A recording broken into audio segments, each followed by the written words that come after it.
Chapitre 3. La compréhension purifiée. Une description de l'état de connaissance auquel nous aspirons nous indiquera les moyens à employer pour y atteindre. En résumé, on peut définir cet état de connaissance comme une réalisation supramentale qui se prépare par des représentations mentales à travers divers principes mentaux en nous et qui, une fois atteinte, se réfléchit plus parfaitement aussi dans toutes les parties de notre être. C'est une revision, et par suite un remodelage de notre existence tout entière dans la lumière du divin, de l'un, de l'éternel. Une libération de tout asservissement à l'apparence des choses et aux extériorités de notre être superficiel. Ce passage de l'humain au divin, de la division et la discorde à l'un, du phénomène à la vérité éternelle, cette renaissance totale, ou plutôt cette naissance nouvelle de l'âme, comprend nécessairement deux étapes. Une étape de préparation et de formation des instruments de l'âme, et une autre d'illumination et de réalisation concrète dans l'âme préparée, à l'aide de ces instruments préparés eux aussi. En fait, il n'existe pas de ligne de démarcation temporelle rigide entre ces deux étapes. Au contraire, elles sont nécessaires l'une à l'autre et se poursuivent simultanément. Car, à mesure que l'âme devient prête, son illumination grandit et elle s'élève à des réalisations de plus en plus hautes, de plus en plus complètes. Et à mesure que ces illuminations et ces réalisations grandissent, l'âme devient plus prête et ses instruments plus adaptés à leurs tâches. Il est des saisons de l'âme, des saisons de préparation non illuminée et des saisons de croissance illuminée. Il est des moments de possession illuminée plus ou moins prolongés, des moments de l'âme fugitifs comme l'éclair, et qui pourtant changent tout l'avenir spirituel, et des moments aussi qui s'étendent sur bien des heures humaines, des jours, des semaines, dans une lumière constante ou dans le flamboiement du soleil de vérité. Une fois qu'elle s'est tournée vers Dieu, l'âme grandit à travers toutes ses expériences et peu à peu s'approche de la permanence et de la perfection de sa nouvelle naissance et de son existence réelle.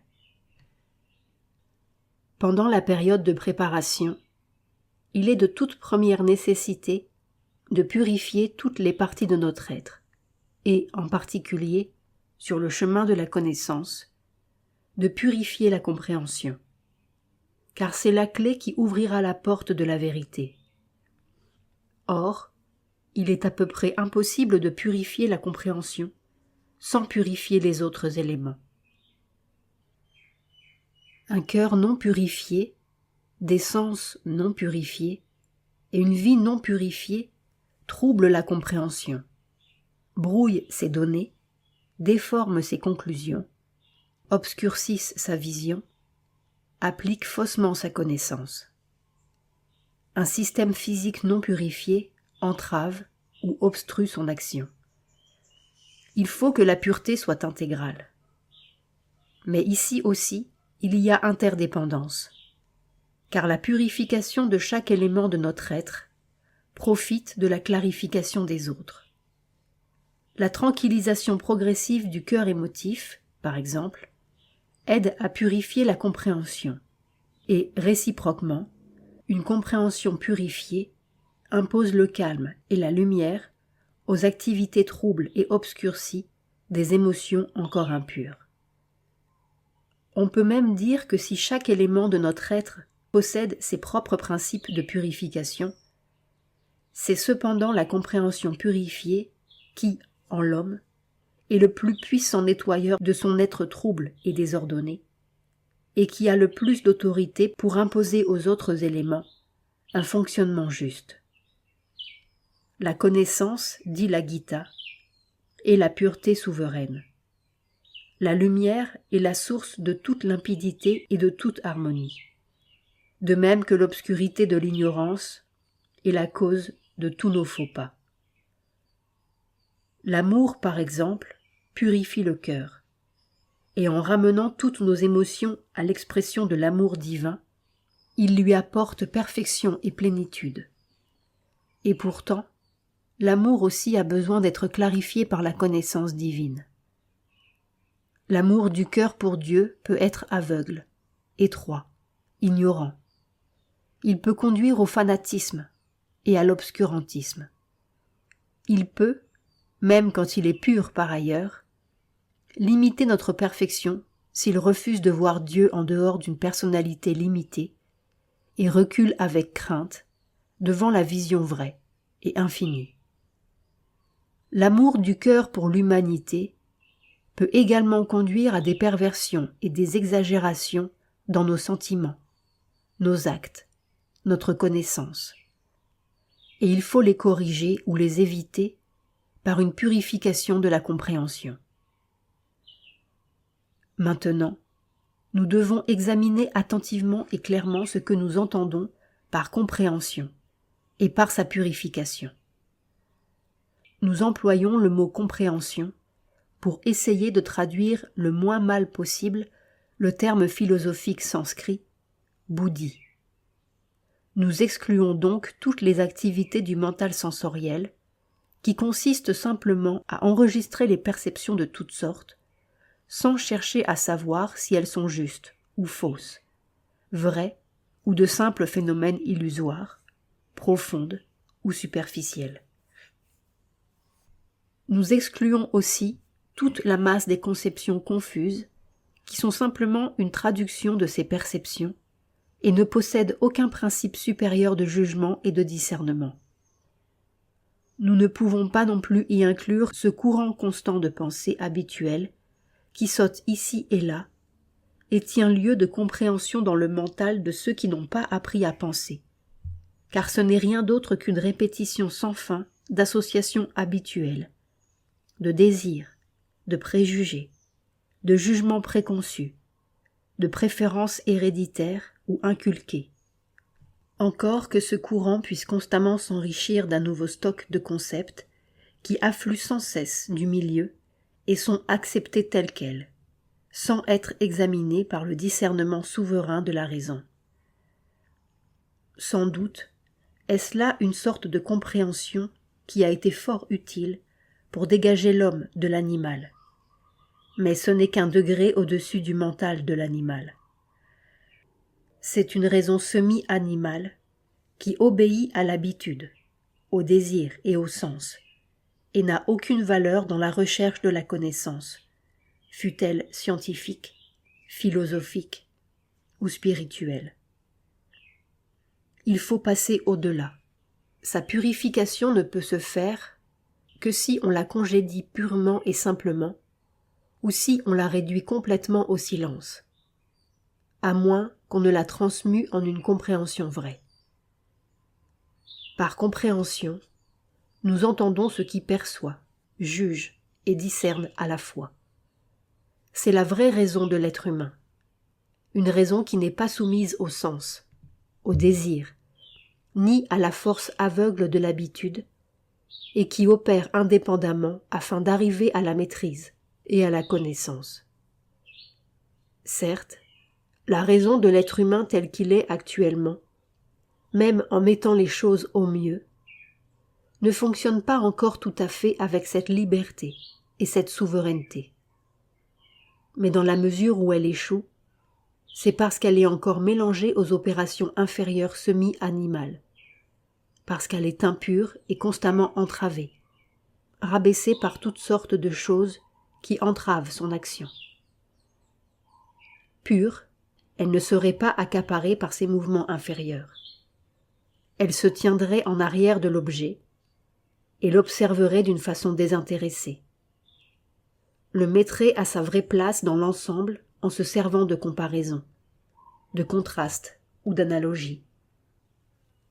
Elle raisonnerait à partir de données correctement établies par déduction, induction, inférence, et gardant présente à la mémoire toutes ses acquisitions passées, et les complétant par une imagination épurée et correctement guidée, elle examinerait tout à la lumière d'un jugement éduqué et discipliné.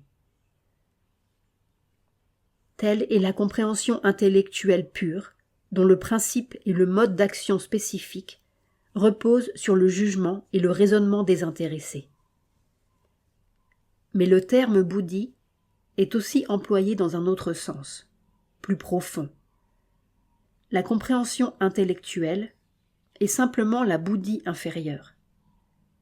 Il existe une autre bouddhi, plus élevée, qui n'est pas l'intelligence, mais la vision, qui ne consiste pas à aller au-dessous, mais au-dessus dans la connaissance, qui n'a pas besoin de chercher la connaissance, ni de se soumettre aux données qu'elle observe pour la trouver, car elle possède déjà la vérité et la tire au dehors sous forme de pensées révélatrices et intuitives. On décrit souvent l'être divin comme l'Adhyaksha, celui qui est établi au-dessus de tout dans l'éther suprême, qui surveille, oversees, les choses, les regarde et les dirige du dessus. Note de Sri Aurobindo. Généralement, ce que le mental humain connaît de plus proche de cette connaissance consciente de la vérité, c'est l'opération imparfaite d'une sorte de découverte illuminée qui se produit sous l'effet d'une grande tension de la pensée, quand l'intellect, électrisé par des décharges constantes de derrière le voile, cède à un enthousiasme supérieur et livre passage à un influx assez considérable de la faculté de connaissance intuitive et inspirée. Car il y a, en l'être humain, un mental intuitif qui sert de réceptacle et de canal à ces influx de la faculté supramentale. Mais le fonctionnement de l'intuition et de l'inspiration en nous a un caractère imparfait et son action est intermittente. D'habitude, elle répond à l'appel du cœur ou de l'intellect à force de labeur et d'acharnement. Mais avant même que ces dons puissent entrer dans le mental conscient, ils sont déjà affectés par la pensée ou l'aspiration qui est montée à leur rencontre. Ils ne sont plus purs, ils sont altérés par les besoins du cœur ou de l'intellect. Et même quand ils ont réussi à pénétrer le mental conscient, ils sont immédiatement accaparés par la compréhension intellectuelle qui les dissipe ou les coupe en petits morceaux, afin de les faire cadrer avec notre conscience intellectuelle imparfaite, à moins qu'ils ne soient saisis par le cœur qui les remodèle pour les mettre au goût de nos désirs aveugles et de nos préférences émotives mal éclairées, ou même par nos appétits inférieurs, qui les défigurent afin de les mettre au service de notre avidité et de nos passions. Si cette bouddhi supérieure pouvait agir pure de toute intervention des parties inférieures, elle produirait de pures formes de vérité. Le travail d'observation serait alors gouverné ou remplacé par une vision qui pourrait voir, sans dépendre du témoignage du mental sensoriel et des sens. L'imagination s'effacerait devant la sur-inspiration de la vérité. Le raisonnement céderait la place au discernement spontané des relations, et les conclusions tirées du raisonnement à une intuition qui contient en soi les relations, et n'a donc pas besoin de les mettre laborieusement bout à bout. Le jugement serait supplanté par une vision de pensée dont la lumière révélerait la vérité sans le masque qu'elle porte maintenant, et que notre jugement intellectuel a tant de mal à percer. La mémoire aussi prendrait le sens plus vaste que la pensée grecque lui avait déjà donné. Elle ne serait plus une maigre sélection parmi les matériaux accumulés par l'individu en sa vie actuelle, mais une connaissance qui enregistre tout et qui garde secrètement, pour le distribuer sans cesse, tout ce que, maintenant, nous semblons acquérir à grand-peine. mais qu'en fait, nous tirons de notre mémoire au sens large. Une connaissance qui contient l'avenir autant que le passé. En ce sens, on a pu dire à juste titre que le pouvoir de prophétie était une mémoire de l'avenir. Note de Sri Aurobindo. Certainement, nous sommes destinés à devenir de plus en plus réceptifs à cette faculté supérieure de connaissance consciente de la vérité, mais son utilisation complète et sans voile est encore le privilège des dieux et dépasse notre stature humaine actuelle. Tel est donc le sens exact que nous donnons à la compréhension et à cette faculté plus haute que nous pouvons appeler faculté idéale pour plus de commodité et qui, par rapport à l'intellect développé, est à peu près ce qu'est l'intellect par rapport à la raison semi-animale de l'homme non développée. Et nous voyons alors de quelle nature doit être la purification pour que la compréhension puisse remplir correctement son rôle et nous conduire à la connaissance véritable. Toute impureté est le signe d'une confusion dans le fonctionnement, d'une déviation. On s'est écarté du dharma ou du mouvement juste et spontanément correct des choses qui, bien dirigées, sont pures et utiles à notre perfection. Cette déviation provient généralement d'une ignorance, d'une confusion, sankhara, des dharmas, quand une confusion cède à l'exigence d'autres tendances qui ne sont pas siennes. La première cause d'impureté dans la compréhension est l'intrusion du désir dans les fonctions de la pensée. Le désir est lui-même une impureté de la volonté qui se laisse entraîner par les parties vitales et émotives de notre être. Quand les désirs vitaux et émotifs s'immiscent dans la pure volonté de savoir, la fonction pensante devient leur servante et poursuit des fins qui lui sont étrangères. Ses perceptions sont obstruées et brouillées. La compréhension doit donc s'élever au-dessus de l'assaut des désirs et des émotions et, pour arriver à une parfaite immunité, obliger l'être vital et les émotions elles-mêmes à se purifier. La volonté de jouissance est le propre de l'être vital, mais non le choix de la jouissance, ni sa recherche, qui doivent être déterminés par des fonctions plus hautes et leur appartenir. Par conséquent, l'être vital doit apprendre à accepter les gains ou les jouissances qui proviennent du juste fonctionnement de la vie, conformément à l'action de la volonté divine, et se débarrasser du désir et de l'attachement.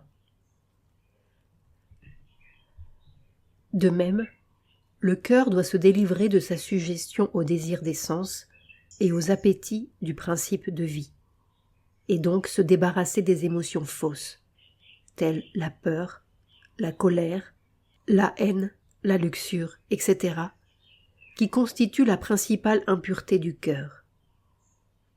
La volonté d'aimer est le propre du cœur, mais ici aussi, le choix et la recherche de l'amour doivent être abandonnés ou tranquillisés, et le cœur doit apprendre à aimer avec intensité et profondeur, certes, mais aussi une calme profondeur, et une intensité stable et égale, au lieu d'une intensité tourmentée et désordonnée.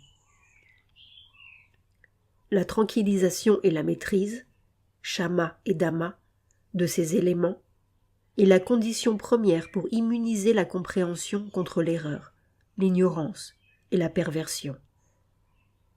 Cette purification exige une égalité complète de l'être nerveux et du cœur, et par conséquent, l'égalité qui fut le premier mot-clé sur la voie des œuvres est aussi le premier mot-clé sur la voie de la connaissance. La seconde cause d'impureté dans la compréhension est l'illusion des sens et l'intrusion du mental sensoriel dans les fonctions de la pensée. Aucune connaissance ne peut être vraie si elle se soumet au sens, ou y voit autre chose qu'un premier indice dont les données doivent être constamment corrigées et dépassées. Toute science commence par l'examen des vérités de la force cosmique derrière ces œuvres apparentes, telles que nos sens nous les présentent. Toute philosophie commence par l'examen du principe des choses, faussement traduit par nos sens.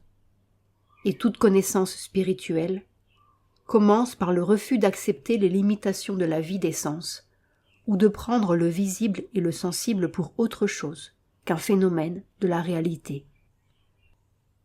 Le mental sensoriel doit être lui aussi tranquillisé et éduqué, afin qu'il cède le rôle de la pensée à la partie mentale qui juge et comprend.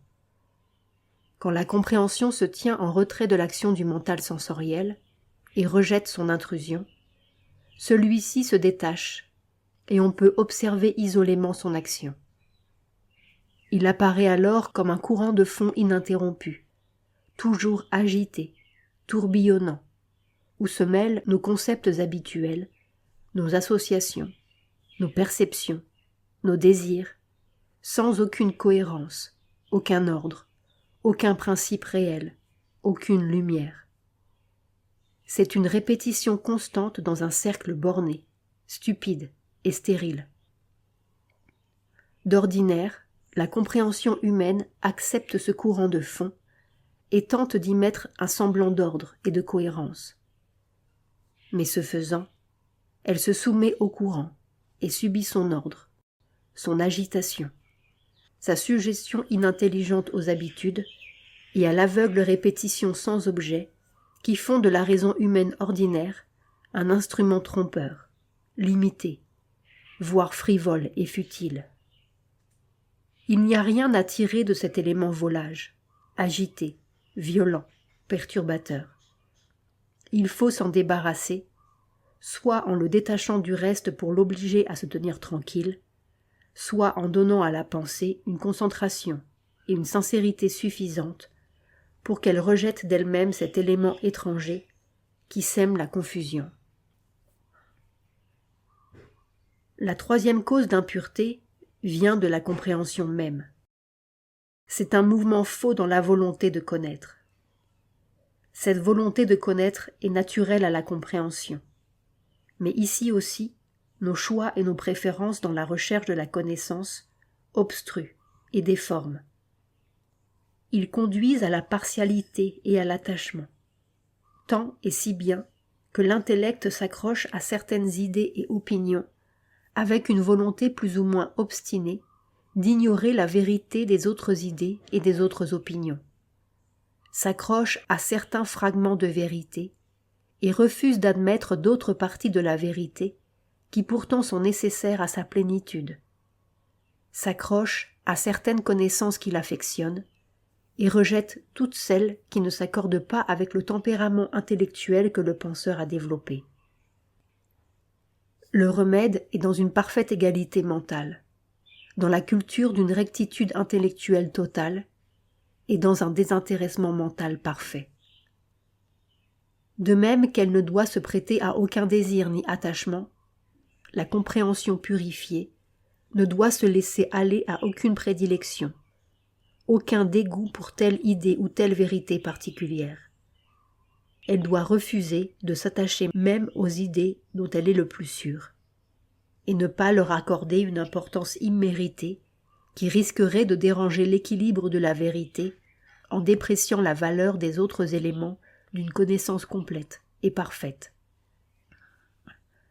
Ainsi purifiée, la compréhension serait un instrument de pensée intellectuelle parfaitement flexible, complet, sans défaut, et, débarrassée des causes inférieures d'obstruction et de déformation, elle serait capable de percevoir vraiment et complètement, parmi les vérités du moi et de l'univers, celles qui sont à la portée de l'intellect. Mais pour arriver à la connaissance réelle, quelque chose de plus est nécessaire, puisque la connaissance réelle est supra-intellectuelle, selon notre définition même. Pour que la compréhension ne vienne pas brouiller la connaissance réelle que nous avons acquise, il faut donc atteindre ce quelque chose de plus et cultiver un pouvoir que l'intellect actif trouve extrêmement difficile et qui déplaît à sa nature. Le pouvoir de passivité intellectuelle. Le but à atteindre est double, et par conséquent, 2 genres de passivité sont nécessaires. Tout d'abord, nous avons vu que la pensée intellectuelle est inadéquate, qu'elle n'est pas le plus haut pensée, qui vient de la faculté supramentale par l'intermédiaire du mental intuitif. Tant que nous sommes dominés par l'intellect et ses habitudes, et par les opérations de la nature inférieure, le mental intuitif ne peut guère nous envoyer ces messages que d'une façon subconsciente, et ces messages sont presque entièrement déformés avant même d'atteindre le mental conscient. Ou si le mental intuitif opère consciemment, cette action est trop rare et ce fonctionnement comporte de grandes imperfections. Pour fortifier en nous la faculté de connaissance supérieure, nous devons donc séparer, dans notre pensée, l'élément intuitif de l'élément intellectuel, comme nous avions déjà séparé la compréhension du mental sensoriel. Et ce n'est pas une tâche facile, car non seulement nos intuitions nous arrivent recouvertes d'une couche intellectuelle, mais un grand nombre d'opérations mentales se déguisent ainsi et singent la faculté supérieure. Le remède consiste d'abord à entraîner l'intellect à reconnaître la vraie intuition et à la distinguer des intuitions fausses, puis à l'habituer à n'attacher aucune valeur finale aux perceptions et conclusions intellectuelles auxquelles il peut arriver, et, au lieu de cela, à se tourner vers le haut, à référer tout aux principes divins et à attendre, dans un silence aussi complet que possible, la lumière qui descend. Ainsi, il est possible de transmuer une bonne part de nos réflexions intellectuelles en une lumineuse vision consciente de la vérité. L'idéal serait une complète transformation, ou du moins, d'augmenter considérablement la fréquence, la pureté et la force consciente de la connaissance idéale qui œuvre derrière l'intellect. Il faut que ce dernier apprenne à se soumettre passivement à la faculté idéale. Mais pour connaître le moi, il faut que l'intellect soit assez fort pour rester dans un état de passivité complet. Il faut que nous ayons le pouvoir de chasser toute pensée et finalement la capacité mentale de ne pas penser du tout, comme nous l'enjoint la Gita. Cela est difficile pour le mental occidental qui ne voit rien de plus haut que la pensée et qui d'emblée confond le pouvoir qu'a le mental de ne pas penser, son silence complet, avec une incapacité de penser. Mais ce faire silence est une capacité et non une incapacité, une force et non une impuissance. C'est une immobilité profonde et féconde. Quand le mental est absolument immobile comme une eau claire et lisse, sans mouvement, dans une pureté et une paix parfaite de tout l'être, quand l'âme transcende la pensée, alors le moi, qui est la haute source de toutes les activités et de tous les devenirs, le silence d'où naissent tous les mots, l'absolu dont toutes les relativités sont des reflets partiels, peut se manifester dans la pure essence de notre être. Seul, dans le silence complet, le silence est entendu. Seul, dans une paix sans mélange, l'être se révèle. C'est pourquoi, pour nous, le nom de cela est silence et paix.